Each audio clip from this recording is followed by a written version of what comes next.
So, I wanted to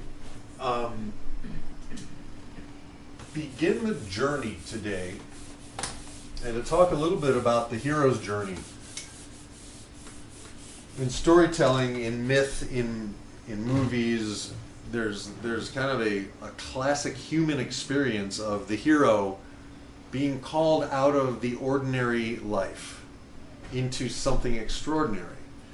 And the hero always hesitates. And the cost of not saying yes to the call is often a big challenge, and often becomes so excruciatingly painful that the hero finally accepts the call. In the Old Testament, Jeremiah, the prophet, did his best to refuse the call to be a prophet. Moses is a classic example. Send someone else. I'm shy. I can't do it. In every culture all over the world, there is a hero's journey. And typically it has been a masculine thing. However, Women Who Run with the Wolves is a wonderful book by Clarissa Pinkola Estes, if I got her name right. And that's all about women and the archetypes and processes that women go through in their coming of age and their transformation, and how stories are filled with that as well. So I want you guys to realize you are the writers of your stories. We are all storytellers, and you are not only the writer, but you're the main character, and you're the director. So what story do you want to be in? Right? You could be in any story. I mean, Susan, just to play a little bit, you could decide that you want to hitchhike across the country and make a movie while you're doing it. No one is stopping you from doing that, right? Just my dog. Take your dog with you. You know, there was a lady named Peace Pilgrim who decided to just start walking for peace. And she literally just walked across the country, I think more than once, and she'd stop at a town and say, "Hi, I'm the Peace Pilgrim." You know, she'd go to a local church and give a little talk, and people would put her up and feed her, and that's what she did, right? We are not preordained to be who we are.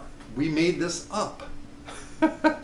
We made this up. I am very aware that this Mark Shepard that you guys see, this is version 55.7. You know, we're constantly changing, and the thing is, it's our thoughts and our childhood stuff that often keeps us from blossoming, from being who do you want to be.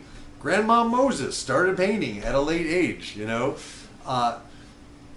There's all different kinds of things that we can do if we want to, and the thing is, what is it you want to do? And who told you couldn't do it, right?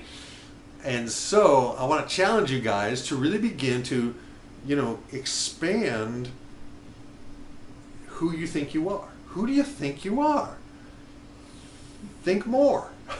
Imagine more, right? Why not?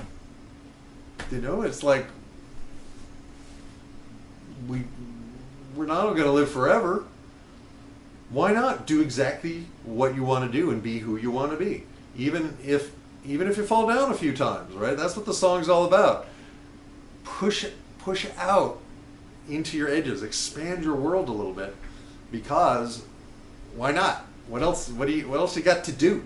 That's what we're here for.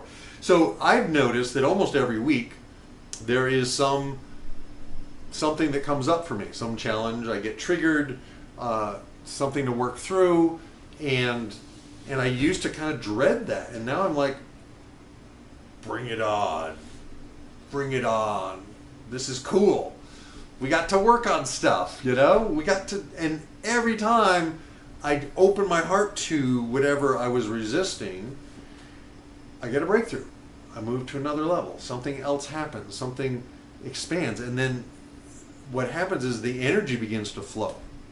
And the more the energy can flow, the more you can let good things in. And the more you take charge of the communication between your conscious mind and your unconscious mind, the more your unconscious mind goes, wow, he's finally listening to me. Okay, she's listening to me. Let's do that. Let's see if there are any Kevlar canoes available on Craigslist last Friday night at 11 at night. And by God, there was one. And it's in my backyard now. And I already took it out into the Hudson River. And, it's like, that was just an idea that popped in. It would be really nice to experience that. And I was like, oh, no, I shouldn't. Why? What if I died next week? Wouldn't I have wanted to go for a ride in my new canoe? And even I got the canoe, and I didn't have it fastened on the top of the car quite right, so I had a whole anxiety thing about the canoe twisting and flipping off and hitting cars and killing people. And there you go, Mark. That's what you get for following your intuition. Blah, blah. And I was like, hi, old voice. Hi. Would you like to go for a canoe ride? Let's just pull over and retie the canoe onto the car. Ah, okay. Relax. Ah. So the process of even that little thing that I kind of wanted one. Been wanting one for a while. And I felt like I had a whole process of, okay, I didn't just, it wasn't just a instant run right out. It was like something that I had thought about and kind of, not officially, but it was in my timeline. I knew there was kind of another canoe in my future. And there it was. And the whole time I was like, I could say no. I kind of wanted to say no.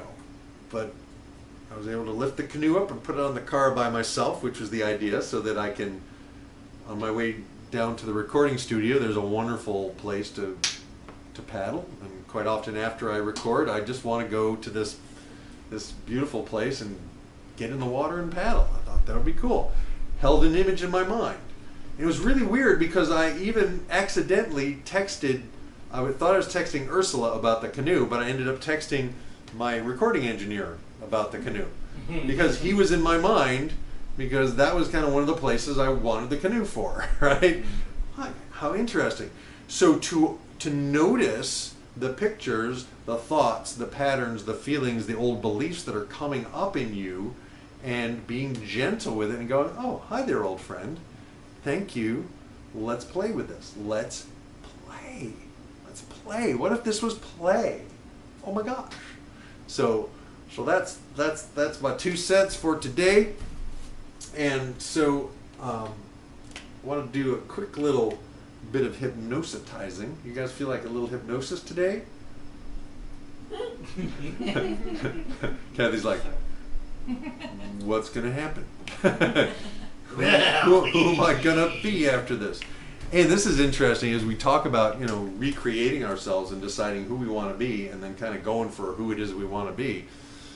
In my hypnosis training, towards the end of the whole big process, there were some guys from England in the training, and they were professional kind of show hypnotists. They did programs, shows, entertainment hypnosis. And so they did a hypnosis show. And they gave me a whole different identity for the show, and I became another person, and I walked around as that other person for a good 15, 20 minutes. It was a lot of fun. And I also knew that at any time, if I didn't want to play, I could have stopped it. But it's kind of like pretending. Remember when you were a kid and you pretended? I used to pretend to be a superhero. And me and my cousin Craig, we would jump off the deck with towels around us to be like Superman or Batman. And in our minds, we were that superhero. So that I want to invite you to kind of go back to pretending and to giving yourself permission to use this imagination, because guess what? Your imagination is your unconscious mind.